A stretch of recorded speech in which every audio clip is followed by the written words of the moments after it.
ये क्वेश्चन देखो, ये जो हम लोग डिस्कशन किए थे ना लेम्स कांस्टेंट के ऊपर, जो एक क्वेश्चन था, लेकिन उसमें और इसमें अंतर है, ठीक है। हाइलाइटर से वो हाईलाइट करना। हेंस कंप्यूट सिग्मा आई जे, मतलब ये बाद में निकालना है, पहले लेम्स कांस्टेंट निकालो। वहां पे क्या था, पहले स्ट्रेस निकालो फिर लेम्स कांस्टेंट निकालो। समझ में आया? तो अब यहाँ पे हम लोग सिग्मा आई जे को इससे निकाल सकते हैं, ठीक है।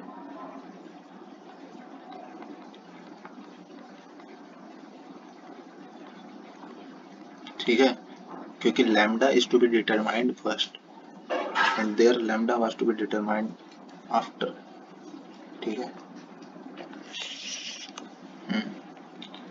तो बस पहले लैम्डा निकालना है।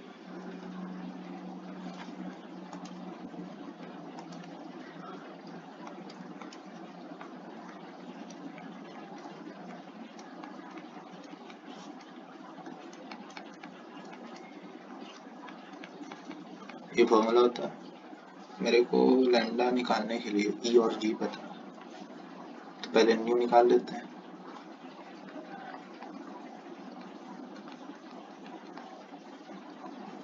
ठीक है, ई का वैल्यू पता है, जी का वैल्यू पता है, ठीक है। तो इसको रख देंगे सिंपली।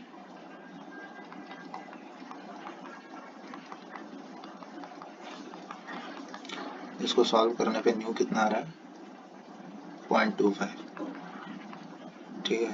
अब यहाँ पटक देंगे इसको, ई पता ही है, से यहाँ लैम्स कांस्टेंट कितना आ रहा है,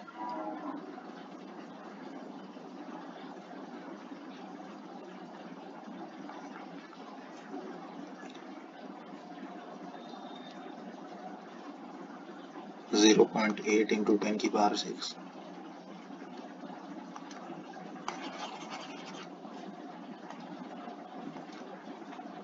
न्यू तो इसका कोई डायमेंशन नहीं होता है, ठीक है।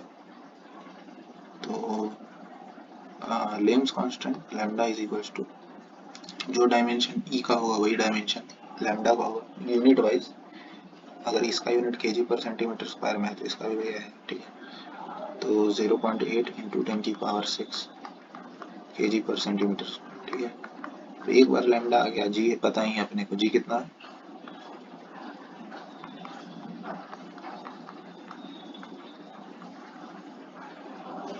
उसके बाद सिग्मा आई जे में रख देंगे।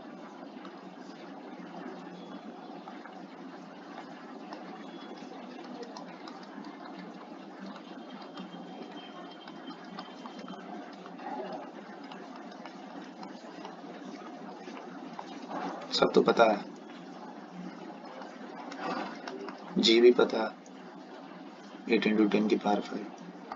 तो क्रक्स जो बताना था पिछले क्वेश्चन और इस क्वेश्चन में, डिफरेंस को हाईलाइट करना था। टाउ एक्स वाई कैसे निकलेगा, 2g epsilon X Y, 2 times epsilon X Y किसके बराबर होता है, gamma X Y. Strain tensor पूरा दे रखा है, ठीक है ना, समझे। लेकिन पॉइंट टू बी नोटेड, यहाँ गलती हो सकता है, यहाँ एप्सिलॉन एक्स वाई दे रखा है, ठीक है। तो अगर तुमको गामा एक्स वाई लिखना है तो वो 2 टाइम्स एप्सिलॉन एक्स वाई होता है, ठीक है।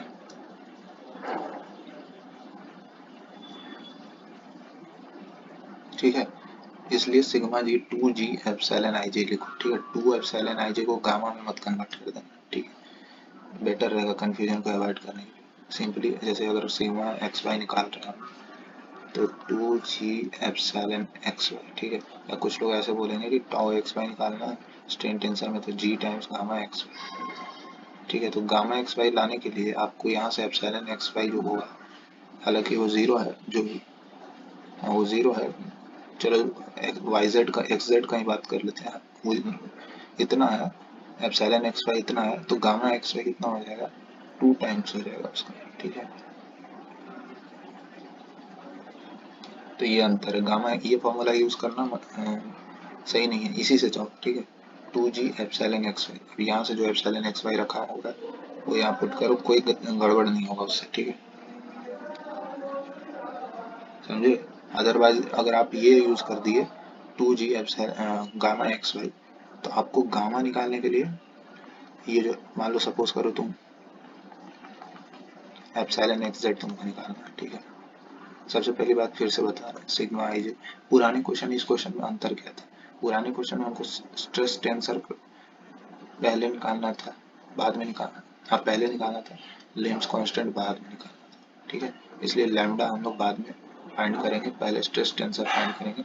और चूंकि स्ट्रेस टेंसर हम लोग पहले फाइंड करना है, तो ये जो फॉर्मूला है ये यूज करना वर्थ इट नहीं है, ठीक है। डेल्टा आई, क्योंकि यहाँ लेम्स कांस्टेंट आ रहा है ना, तो ये पहले ही पता कर लेंगे तो दूसरे पार्ट क्वेश्चन का क्या वैल्यू रहेगा, ठीक है।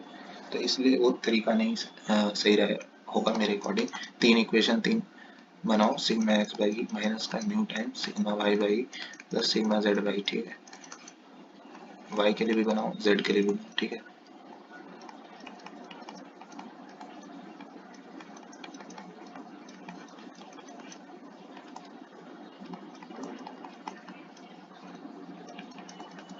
ठीक है, ई न्यू पता है तुमको, एप्सिलॉन एक्स एप्सिलॉन जेड पता है, तीन इक्वेशन तीन अननोन सॉल्व कर लो, ठीक है ना। या दूसरा मेथड भी फॉर्मूला भी लिख के बताया गया था, ठीक है। यहाँ पे आप डायरेक्ट लगा सकते हैं ये चीज, sigma I J is equals to 2g epsilon I J plus lambda times epsilon के डेल्टा आई जे, ठीक है। क्योंकि ये बाद में निकालना है, पहले क्या निकालना है, लेम्स कांस्टेंट। अच्छा, जब हम लोग सिग्मा एक्स वाई निकालेंगे तो 2g एप्सिलॉन एक्स वाई, ये वैल्यू को हम लोग स्ट्रेन टेंसर से देख लेंगे। या सिग्मा एक्स जेड निकालेंगे तो 2g एप्सिलॉन एक्स जेड, ये वैल्यू को हम लोग स्ट्रेस टेंसर से लिख लेंगे, स्ट्रेस टेंसर नहीं स्ट्रेन टेंसर से। गलती यहाँ क्या होगा, ये वाला वैल्यू, ठीक है। कि अगर कोई अपना दिमाग अगर ज़्यादा थोड़ा उपयोग करेगा तो वहाँ पे इसको ये लिखने का कोशिश करेगा, गामा 2 एप्सिलॉन एक्स जेड को गामा जी टाइम्स गामा एक्स जेड ये लिखेगा। गलती होने का चांस है कि ये गामा एक्स जेड को कहीं वो ये ना लिख दे, जी टाइम्स माइनस का 0.002, ठीक है। ये गलत है, gamma X Y 2 times of this है, ठीक है, एप्सिलॉन एक्स जेड का। तो मिस्टेक भी समझ में आ गया, एनालिसिस अच्छा ढंग से दिया गया, ठीक है, कहाँ कौन सा मिस्टेक हो सकता है। साथ ही साथ कैलकुलेशन पार्ट मेरा मानना है कि वो करना वर्थ इट नहीं है, ठीक है। और पुराने क्वेश्चन इस क्वेश्चन में क्या डिफरेंस है, ये एनालिसिस देना और गलतियां कहाँ हो सकती है ये एनालिसिस देना is is better according to me rather than solving the entire question, ठीक है।